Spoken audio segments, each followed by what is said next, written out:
du nogensinde været udsat for kriminalitet? Ja, det har vi da flere gange.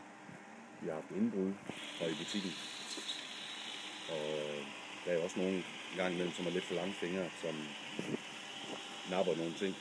Men det prøver vi jo hele tiden at selvfølgelig være over og undgå. Ja.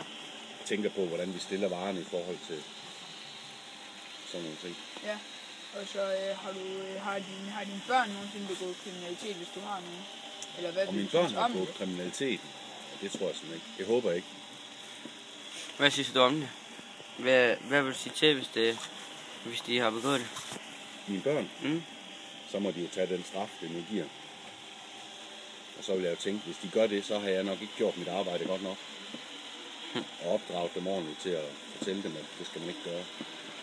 Og hvad synes du om kriminalitet generelt bare? Hvad jeg synes om kriminalitet? Jamen det er jo ikke noget godt kriminalitet. Så det?